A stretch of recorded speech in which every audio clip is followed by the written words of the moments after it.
नीलम गोऱ्हेंना पुन्हा विधान परिषदेवर संधी मिळण्याची शक्यता आहे। गोऱ्हेंना शिवसेनेकडून पुन्हा संधी मिळू शकते।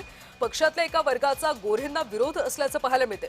मात्र शिवसेनेतल्या वरिष्ठ गोऱ्हेंच्या नावासाठी सकारात्मक असल्याची सूत्रांची माहिती आहे। पक्षातच त्यांच्या नावाला विरोध करणारा एक वर्ग सक्रिय असताना शिवसेना पक्षातल्या वरिष्ठ नेतृत्वाकडून त्यांच्या नावावर सकारात्मक विचार सुरू असून आगामी नियुक्त्यांच्या पार्श्वभूमीवर त्यांना पुन्हा विधान परिषदेमध्ये पाठवले जाऊ शकतं असं सांगितलं जातं। पक्ष संघटनांमध्ये सक्रिय भूमिका, महिला प्रश्नांवरचं काम आणि विधिमंडळातला अनुभव लक्षात घेता त्यांना पुन्हा संधी दिली जाऊ शकते अशी माहिती आहे। आणि यावर अधिकची माहिती घेऊयात आमचे प्रतिनिधी शुभम उमाळे यांच्याकडून। शुभम, नीलम गोऱ्हेंना पुन्हा विधान परिषदेवर संधी मिळू शकते असं म्हटलं जातं, मात्र एक गट त्यांच्या सध्या विरोधात पाहायला मिळतोय। नेमकं काय घडू शकतं?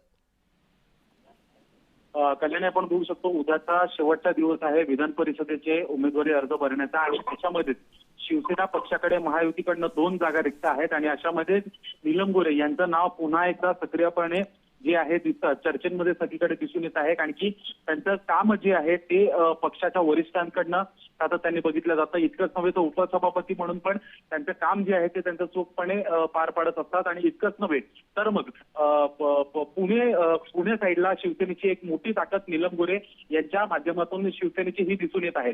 अशामध्येच विधान परिषदेवर नीलम गोऱ्हे यांना पुन्हा एकदा संधी देण्यासाठी पक्ष हा सकारात्मक विचार करताना दिसून येत आहे। पण मात्र एक गट जो आहे तो त्यांच्या विरोधात देखील असल्याचं दिसून येत आहे। पण मात्र मुख्य नेते शिवसेनेचे एकनाथ शिंदे हे नेमका काय निर्णय घेतात याकडे सर्वांचं लक्ष जरी असलं तरी एकमताने शिवसेनेचे सर्व वरिष्ठ आहेत त्यांनी नीलम गोऱ्हे यांच्या नावासाठी पसंती दिलेली आहे आणि त्यामुळे नीलम गोऱ्हे कदाचित उद्या जे आहेत विधान परिषदेसाठी आपला उमेदवारी अर्ज दाखल करतील। शुभम, धन्यवाद या सविस्तर माहितीसाठी। तर नीलम गोऱ्हेंना पुन्हा विधान परिषदेची संधी मिळू शकते अशी माहिती मिळते।